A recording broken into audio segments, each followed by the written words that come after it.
Hello everyone, welcome to Barca News. It is October 29th, 2024, and Lamine Yamal just gave Vinicius Jr. another masterclass. Also, Barcelona will let Ansu Fati decide his future. And finally, Ronald Araujo is accelerating his recovery. We have a lot to discuss, so let's begin.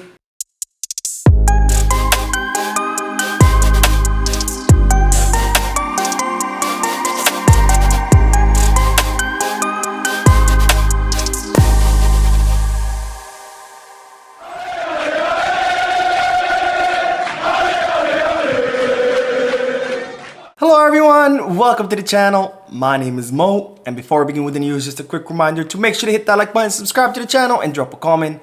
All of this helps this channel continue to grow. Also, if you are looking for any Barcelona jerseys or merchandise, make sure to hit the Goal Kit, Skip Back, or Fanatics. And if you are looking to place any sports bets, make sure to hit the Bet Us. All links are down below in the description. Now, after the masterclass that Lamine Yamal gave Real Madrid and Vinicius Jr. on Saturday during El Clasico match, Lamine Yamal gave another masterclass to Vinicius Jr., but this time was done at last night's Ballon d'Or ceremony, where Lamine Yamal won the Copa trophy and where he was asked about the racial abuse he had received at the Bernabeu. And this is what Lamine Yamal had to say. The one who was on the pitch is me. The one who celebrated the goal is me. And the fact that fans say 4 stupid things to you doesn't have to matter. On the contrary, when they tell you that, it means you're doing very well. Now, Lamine Yamal also added that he hopes those people are, discovered or found who they were and then banned from stadiums. And this way, Lamine Yamal completes another masterclass, but this time on how to behave in the face of racial abuse, because Lamine Yamal very calmly says those people should be banned from the stadiums. And either way, it doesn't matter, because if they're insulting you, it means you're doing something right. So Lamine Yamal teaching Vinicius Jr. how to deal with these kind of people without having to insult those fans, without having to insult opposing players, without having to insult opposing coach, without having to insult the referee. Instead, bringing light to the subject without making a show out of it. So bravo, Lamine Yamal, who's only 17 years old and should not be teaching a grown man how to behave properly. Now, speaking of Lamine Yamal, by winning the Copa trophy and also being nominated to the top 10 best players in the world, he became the youngest player in the history of Ballon d'Or to be ranked in the top 10. But that's not the only record that Lamine Yamal currently holds. And I'm going to review all the records that he currently has with you. And bear with me, because the list is very, very long. Now, this is the records that Lamine Yamal currently holds. Youngest player to score for FC Barcelona at 16 years, 87 days. It came against Granada. Youngest to score in La Liga, 16 years and 87 days, also happened against Granada. Youngest to score a brace in La Liga at 16 years, 213 days, also against Granada.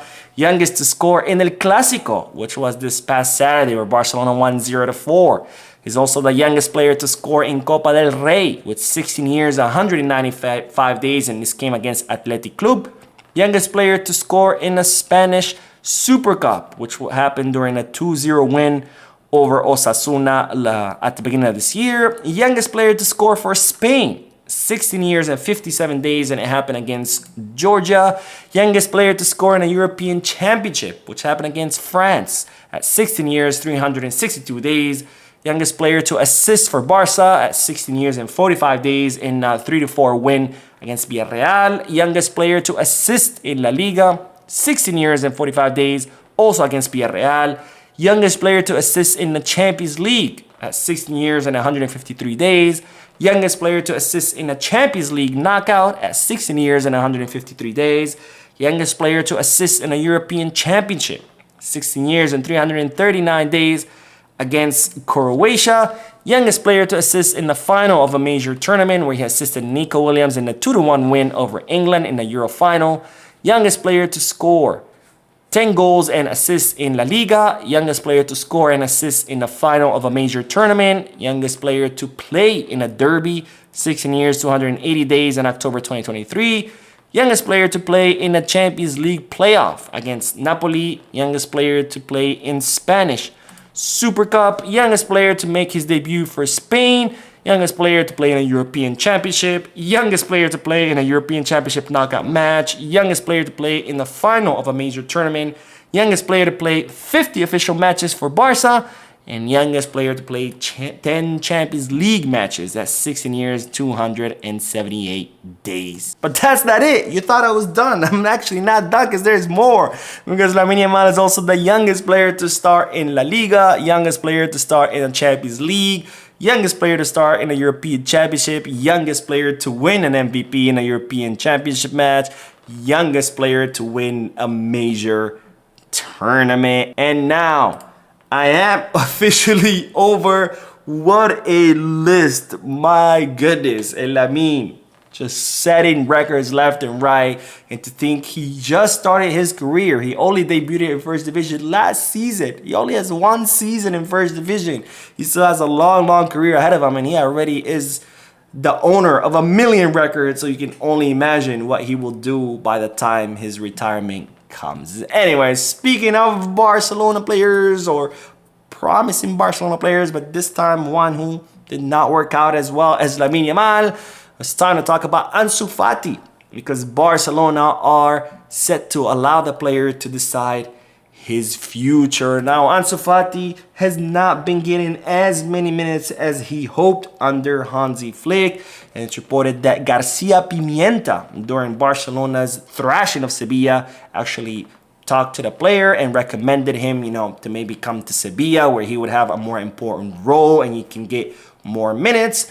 And it's also reported that Barcelona talked to Jorge Mendes last week, which I made a video about, where it's reported that Barcelona and Mendes talked about what's going to happen with Ansu Fati, and Barcelona told Jorge Mendes that Ansu Fati will have the opportunity to compete for minutes. It's just he's not going to have a prominent role, especially, with the current form of Lamine Yamal and Rafinha.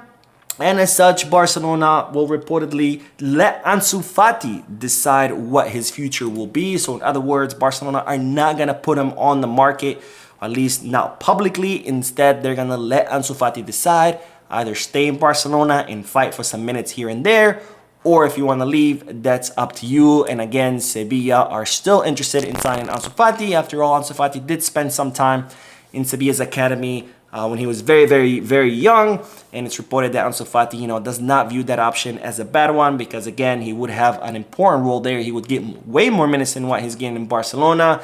So of course, the ball is in Ansu Fati's court, and he will have to decide when to leave. And if he does decide when to leave, we'll see whether he decides that during this winter break, or whether he's gonna wait until the end of the season to see if he can earn more minutes under Hansi Flick. Now, speaking of playing time, let's talk about Ronald Araujo, because the Uruguayan captain is shortening his recovery, and he's set to return pretty soon to the playing field. Now, Ronald Araujo's initial timeline, or initial time that he was expected to come back, was between December and January. However, he has been doing really well with his recovery. He's been recovering ahead of schedule, and now he's expected to come back in November. So not in January, not in December, instead in November against Celta Vigo, which is right after the international break, because yes, there is another FIFA international break in November, because one in September, one in October is not enough. Why not have a third one?